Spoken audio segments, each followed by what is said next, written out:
एक शराबी किताब ले आया, सीधा कैसे चलें। अब एक बात बताओ कि किताब को पढ़कर, नॉलेज को लेकर क्या वो सीधा चल लेगा? नहीं चल पाएगा। नशा उतरते ही सीधा वो अपने आप चल लेगा। बिल्कुल इसी तरह जैसे जैसे हमारे मन का अहंकार जाता है, वैसे वैसे आत्मा का स्पष्ट रूप से एहसास होने लगता है। आत्मा का प्रैक्टिकल एहसास ही इसकी वास्तविक नॉलेज है, और इसके एहसास में सबसे बड़ी रुकावट अहंकार है। इसीलिए मैंने अहंकार की बात कही है। दुनिया भर की किताबें पढ़कर, YouTube पर बहुत सारी वीडियोस देखकर आप अपने मन के हिसाब से एक निष्कर्ष पर पहुंच तो सकते हैं, आत्मा के बारे में एक छवि तो बना सकते हैं, लेकिन अगर आपके मन में अहंकार होगा तो न तो आपको आत्मा ठीक से समझ में आएगी और न ही आप सत्य तक पहुंच पाओगे। आत्मा के बारे में बहुत सारी प्रचलित बातें हैं, जैसे पुनर्जन्म की बातें, पिछले जन्म की बातें बताना, मृत्यु के समय का वर्णन करना, भूत प्रेत से संबंधित बातें। इन बातों को सुनकर, आधार मानकर आत्मा को समझने का प्रयास करने से बेहतर होगा कि आत्मा का प्रैक्टिकल एहसास ही कर लिया जाए। क्योंकि अगर इन बातों को आधार मानकर हमें मन को शांति नहीं मिलने वाली, एक नॉलेज सी तो हो जाएगी, मन को शांति नहीं मिलेगी। जबकि इसके विपरीत आत्मा का जो प्रैक्टिकल एहसास है, ये मन को शांति देता है, क्योंकि ये सिर्फ आत्मा का एहसास नहीं, ये परमात्मा का ही एहसास है। मैं एक बार YouTube पे वीडियो देख रहा था, उसमें कोई बता रहा था कि किसी ने देखा जब किसी की मृत्यु हुई तो आत्मा निकलती देखी, नीली सी ज्योति की तरह। अब एक चीज बताओ, आत्मा मान लेते हैं ऐसे कुछ निकली ज्योति की तरह, नीले से कलर की, तो आत्मा जब सबकी डेथ होती है, किसी की भी डेथ होती है, तो निकलती हुई दिखाई सबको दे जाएगी। आत्मा छिपा के थोड़ी निकलेगी, मैं छुप के निकलूं, कोई मेरे को देख ना ले। लाखों डॉक्टर रोज ऑपरेशन करते हैं, कई लोगों की ऑपरेशन के दौरान ही डेथ हो जाती है, किसी डॉक्टर ने तो नहीं देखा कि ये रही आत्मा निकल के नीली ज्योति की तरह जा रही है। किसी ने तो देखा होता, किसी ने नहीं देखा। और एक चीज और बता दूं, आजकल टेक्नोलॉजी इतनी एडवांस हो गई है कि आत्मा चाहे कितनी सूक्ष्म हो, कितनी छोटी हो, कैसी भी हो, उसको डिटेक्ट करने की मशीनें आ सकती थी। डॉक्टर कुछ ना कुछ आसपास इंस्ट्रूमेंट लगा देते, भाई आत्मा निकलते हुए जा रही है। आपने सुना होगा, कुछ लोग हैं ना, अपने पिछले जन्म की बातें बता देते हैं कि मेरा जन्म यहाँ पे हुआ था, फिर वो उस जगह पर जाते हैं और वो सच भी निकलती है। फिर लोगों ने निष्कर्ष निकाला, इसका मतलब आत्मा कोई चीज है जो पिछले जन्म में थी, उसने अब वो दूसरे जन्म में आ गई तो उसको याद आ गई, देखो मैं पिछले जन्म में ऐसे थी। ये घटना तो सही है, लेकिन जब हम इन बातों को आधार मान के ये सोच लेते हैं कि आत्मा इकाई के रूप में, स्वतंत्र रूप में कोई चीज होती है, ये गलत हो गया। निष्कर्ष हमारा गलत हो गया। घटना सही है, निष्कर्ष गलत हो गया। कैसे गलत हो गया? पहले हमें यह सोचना पड़ेगा, याद करना होता क्या है। क्या आत्मा याद करती है या ब्रेन याद करता है? याद करना है क्या? अगर हम इस तरफ जाएंगे और गहराई में जाएंगे तो हमें पता लगेगा कि आत्मा वास्तव में है क्या। अगर आत्मा ही याद करती है, फिर तो जीते जी जब कोई जीवित जीव होता है, फिर उसके ब्रेन में चोट लगती है तो उसकी याददाश्त कहां चली जाती है। इससे तो यही साबित हुआ कि ब्रेन याद करता है। और अगर आत्मा याद करती है तो फिर ब्रेन में चोट लगने से आत्मा की याददाश्त को कुछ नहीं होना चाहिए। आत्मा जीव नहीं होती, जीव का संबंध इंद्रियों से होता है। आत्मा जब शरीर अगर मान भी लेते हैं कि आत्मा कुछ होती है जो निकल जाती है, शरीर तो यहीं रह गया, इंद्रियां तो यहीं रह गई, फिर आत्मा क्या है? आत्मा की भी अगर इंद्रियां हैं, क्योंकि भोगने के लिए इंद्रियां चाहिए, ना नाक हो, ना कान हो, ना गला हो, ना आंखें हो, तो ना किससे देखेगी आत्मा और किससे किस चीज से भोगेगी। और अगर आत्मा की इंद्रियां होती भी हैं, आत्मा की भी इंद्रियां होती हैं, फिर तो वो जीव हो गया, फिर उसको शरीर की जरूरत क्या है। तो हमारे जो घटनाएं हैं ना, ये घटनाएं ठीक है, निष्कर्ष गलत हैं। भूत प्रेत वाली बातों पर मैं ज्यादा कुछ नहीं कहना चाहता। इन बातों को समझने से ज्यादा बेहतर होगा कि परमात्मा के एहसास की तरफ ध्यान लगाएं। परमात्मा भी नहीं तो कहेगा भाई तेरा इस तरफ ज्यादा ध्यान है, तू इस तरफ उलझना चाहता है, तो फिर वो भी अपने खेल दिखाएगा। वैसे भी परमात्मा के एहसास के बाद ये सारी बातें वैसे भी समझ में आ जाएंगी। YouTube पर कुछ लोगों ने मृत्यु के बारे में भी वर्णन बताया है कि मृत्यु के समय मैंने ये देखा, मृत्यु के समय मैंने वो देखा। हमने ये नॉलेज लेनी ही क्यों है, जरूरत ही क्या है। देखो, सबसे जरूरी है परमात्मा के दर्शन, परमात्मा का प्रैक्टिकल एहसास, निराकार स्वरूप का प्रैक्टिकल एहसास। मेरी एक पर्सनल एडवाइस मानोगे कि आप ये समझना ही छोड़ दो कि आत्मा होती क्या है। बस अगर हो सके तो एक काम कर लो, बस एक काम, मैं कौन हूं, इस बात पर ध्यान दो। अपना सारा अध्ययन इस बात पर केंद्रित कर लो कि मैं हूं कौन, क्या सचमुच में मैं हूं भी सही कुछ, मेरी हस्ती क्या है, जन्म क्या है। ये सारी बातें फिर बाद में, अध्यात्म की सारी बातें सिर्फ इसी बात से समझ आ जाएंगी कि मैं हूं कौन। इस पर खुद अध्ययन करो, छोड़ दो ना यार ये इधर उधर से समझना, छोड़ दो। जिसने भी पाया खुद प्रयास करके, अपने पर भरोसा करके, अपने आप उसने इस तरफ ध्यान दिया। क्योंकि किसी ने अगर पा भी लिया ना, तो उसने पाया, उसकी बातों को उसको कैसे एहसास हुआ वो वही जाने। आपको अपने तरीके से परमात्मा की बस चाहत होनी चाहिए। तो आप अपने आप ये कर्म करो। इसका एक तरीका बताता हूं कि आप एक कागज पर ये लिख लो कि मैं ऐसे कौन कौन से कर्म हैं जो बिना परमात्मा की मर्जी के मैं कर सकता हूं।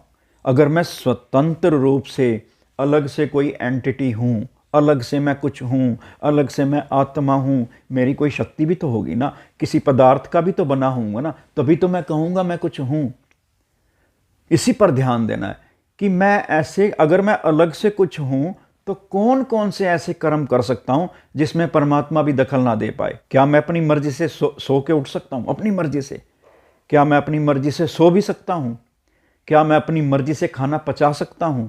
क्या मैं अपनी मर्जी से सचमुच हाथ को उठा सकता हूं? क्या बोल सकता हूं?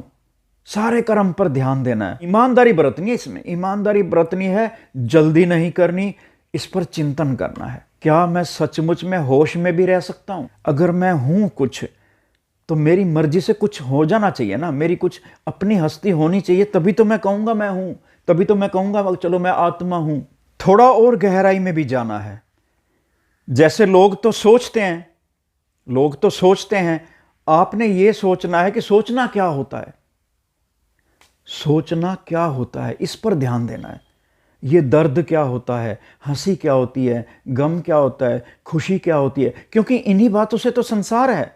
गर्मी, सर्दी, सुख, दुख, भूख, प्यास, जलन, हंसी, खुशी, सारी बातें, सारे एहसास, ठंड, हवा, गति, किसी चीज का गतिमान होने का एहसास होना, इस बात पर ध्यान देना।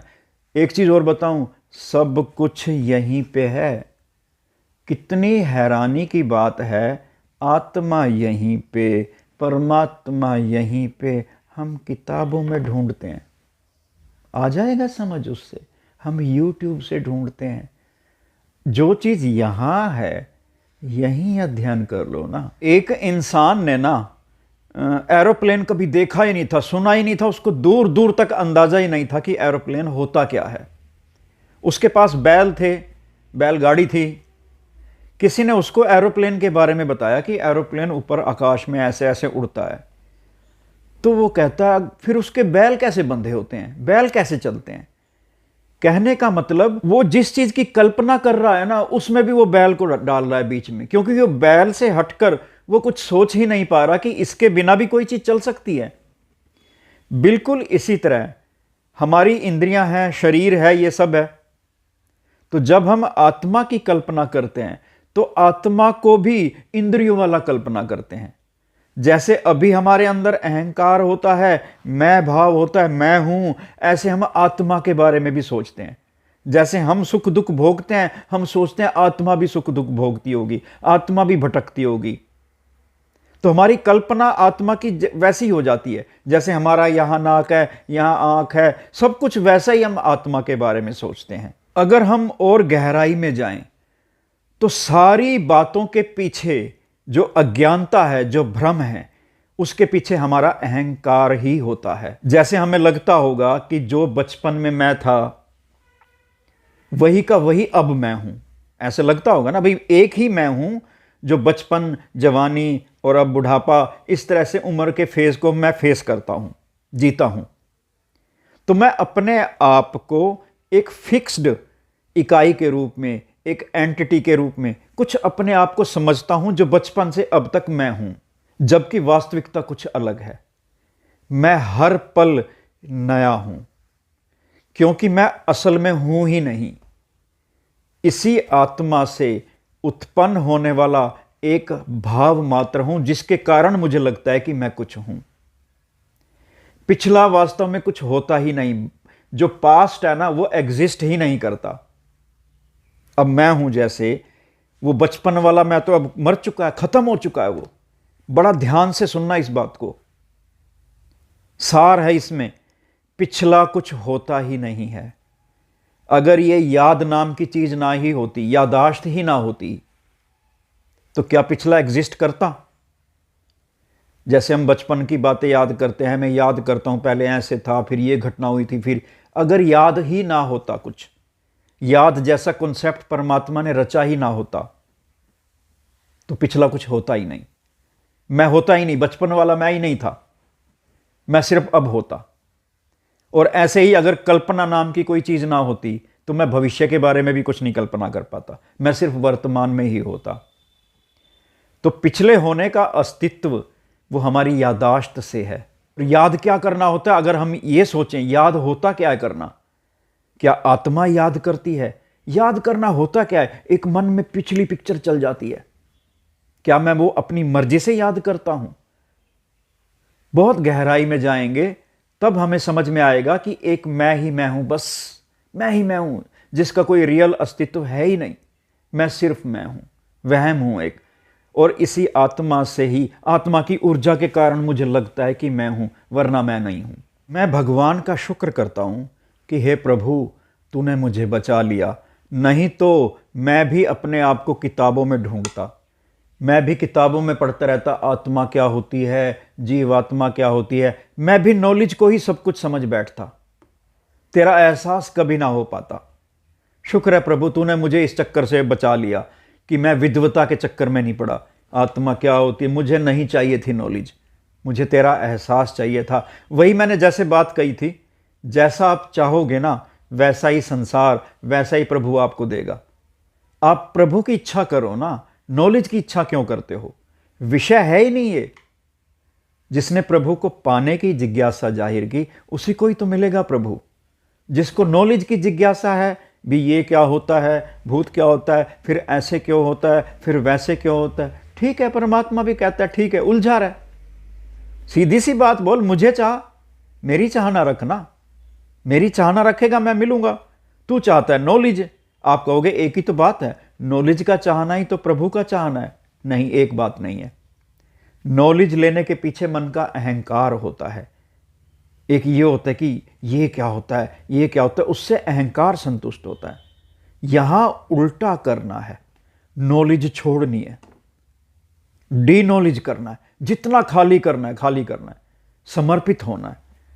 मुझे नहीं पता, प्रभु को कहना है मुझे नहीं पता आत्मा क्या होती है, मुझे नहीं पता, मुझे तो प्रभु तू चाहिए, बस तू बता कैसे मिलेगा, क्या करूं मैं, मुझे नहीं समझ में आ रहा। ये बातें हैं ना, हम चाहते हैं कि हम जोर लगा के, एफर्ट्स करके प्रभु को पा के छोड़ेंगे, आत्मा को समझ के छोड़ेंगे, परमात्मा को समझ के छोड़ेंगे। मेरी तो जिज्ञासा है, हमें लगता है हमें जिज्ञासा है, वो हमारा अहंकार होता है, जिज्ञासा नहीं होती। जिज्ञासा में समर्पण होगा, एक चाहना होती है, एक तड़फ होती है, वो अलग चीज होती है। जिज्ञासा इकट्ठी करने, नॉलेज इकट्ठी करने में हम भटके ही रहेंगे पूरी जिंदगी। मैं प्रभु का शुक्र करता हूं, मुझे बचा लिया प्रभु। अंत में मैं यही कहना चाहता हूं कि पहले हम अच्छी तरह ये कन्विंस्ड हो जाएं, इस बात को अच्छी तरह समझ लें कि आत्मा अलग से इंडिपेंडेंट स्वतंत्र रूप से इकाई के रूप में कुछ नहीं होती, नंबर 1। नंबर 2, आत्मा भोगता नहीं है, सुख दुख भोगने वाली चीज आत्मा नहीं है, जीव आत्मा है, यानी सूक्ष्म शरीर है। तीसरी बात, मेरा कोई रियल अस्तित्व नहीं है, मैं सिर्फ मैं भाव हूं। अगर हम ये 3 बातों को अलग अलग एग्जाम्पल से, अलग अलग तरह से समझ लें, अध्ययन कर लें, समय ले लें, फिर हम आगे चलेंगे कि वास्तव में वास्तविक रूप है क्या आत्मा का, आत्मा है क्या चीज। ये फिर आने वाली वीडियो में हम इसको समझेंगे।